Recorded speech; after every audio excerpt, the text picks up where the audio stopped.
What is going on, everybody? Paul here, coming at you with a crypto coffee update. I got some things to cover today of interest to you all, but first, before we get into that, we gotta go downtown for our simultaneous sip. I got that nice creme on top, French press, I'm telling you.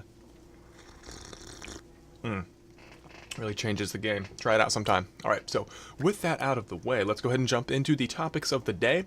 We're going to start out with the Bitcoin Cash hash war, which is still indeed going on. It seems ABC is going to be the predominant force in Bitcoin Cash for the time being, with Craig Wright and friends falling by the wayside, since after all they did have some technical issues. But I wanted to bring this up because I'm noticing some individuals, such as this article talking about BitMEX, saying that Bitcoin Cash hash war is costing miners millions in lost revenue. And this is something that I found just particularly interesting, since reasonably mining Bitcoin Cash is still a profitable venture by and large. If not, then this would absolutely hold water and it would cost millions in revenue for miners.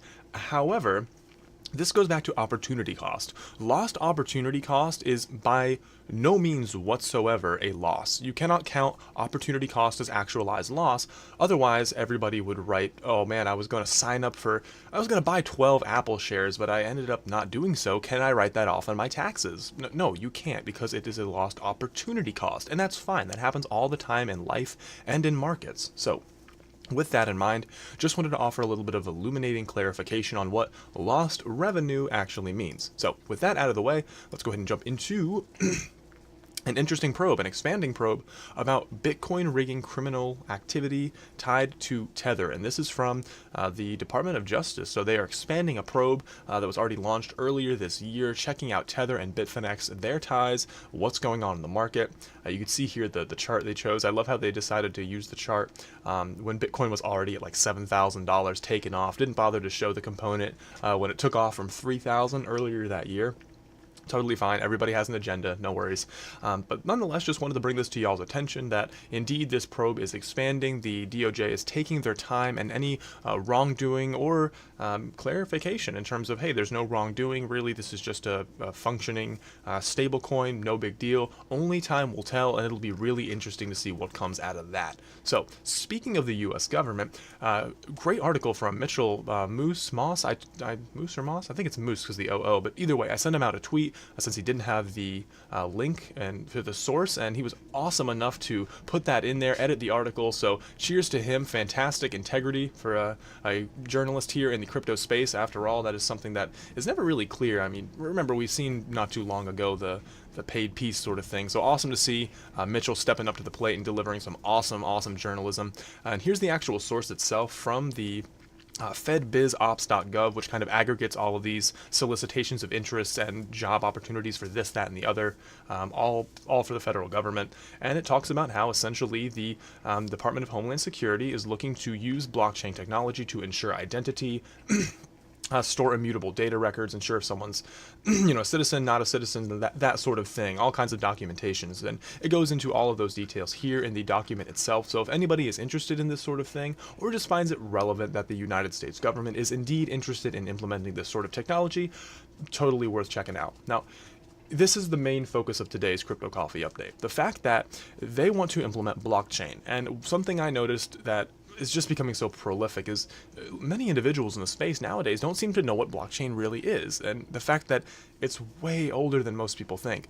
Blockchain was first thought of in 1991 or 3, it's kind of arguable, and the concept of digital money has been around since 1982. That's right, the genre vaporwave is based off of a decade that comes 10 years after the invention of digital money. So this has been a long time coming, and really Satoshi Nakamoto just invented an ingenious way to use blockchain in such a way as to where you no longer have a double spend. So let's get into a bit of the history of blockchain very briefly and talk about what's this all about, and what was invented by Satoshi and implemented via his white paper in Bitcoin that has taken the world by storm. Well, first off, we have from Marcel Niemefeur, I think that's how you pronounce his name, The Amazing Story of Cryptocurrencies Before Bitcoin. Fantastic article, a great read.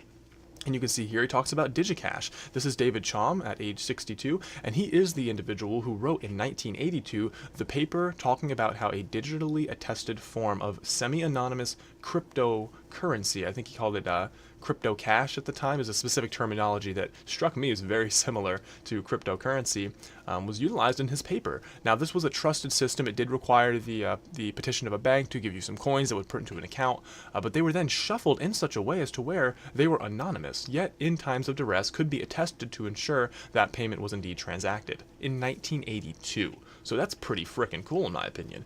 You can see here parallels drawn between a voting card that you would send in via an envelope for any Western nation or any nation that does democratic process for that matter. You can send in your ballot via mail, and there's an anonymous, a semi-anonymous system that goes through to ensure that an individual did indeed vote and they voted in the correct manner. They didn't just scribble all over the ballot.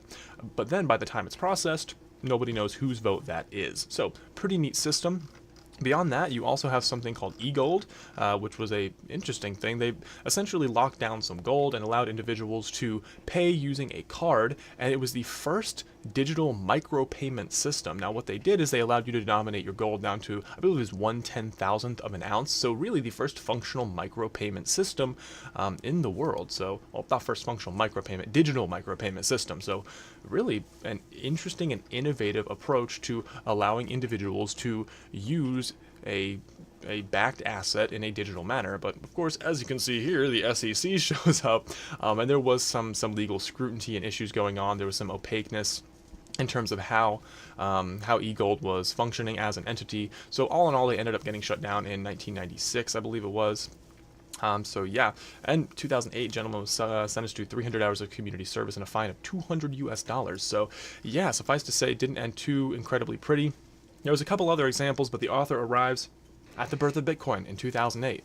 So realistically, there was a 10-year period that was a bit tumultuous in which individuals seemingly preferred just to use their credit card or a centralized digital payment rather than seek a unique avenue in terms of digital application for mediums of exchange.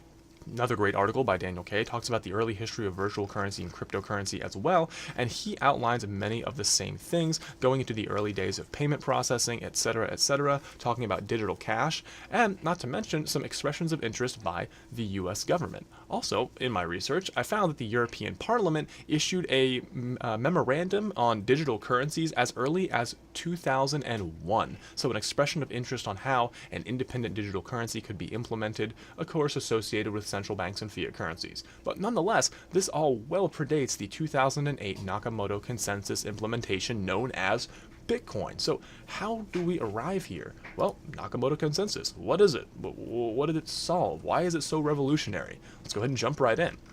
There's something called Byzantine fault tolerance. Essentially, it's a problem where you have 4 generals attacking a fort, and if they all attack at once, they'll win. Awesome. But if even one of them breaks down and decides to flee, or worse, if one of them is an enemy spy, the attack will fail and everyone will lose. So, one of the biggest things is ensuring that everyone's attacking at once. This is an analogy to a problem in peer-to-peer networks that also include various incentives. So, you can see here the author goes in to say that closed nodes, closed systems, they don't have nearly as big of a problem with Byzantine fault tolerance. However, there needed to be an incentive mechanism and insurance policy to ensure that all the generals were attacking at once, so to say. This was done using, of course, incentives by proof of work, which was implemented, and perhaps the biggest component, the longest chain rule. Let me just Control F, longest chain. Oh, longest chain. That would help if I spell it right, you know? Longest chain, there it is. So the longest chain in terms of if you have a discrepancy in mining, for instance, and 2 blocks are created at the same time, the next block that is added to either chain in turn becomes the valid chain, and you just process through there. So essentially what this means is proof of work is individual agnostic. If you mine a block and it seems valid and it ends up being invalidated due to it not being the longest chain, that's just how the system works. It is the way to square the circle of allowing a peer-to-peer decentralized digital currency network that is both incentivized, permissionless, and of course requires a type of consensus through mining, all without having the issues of multiple chains springing off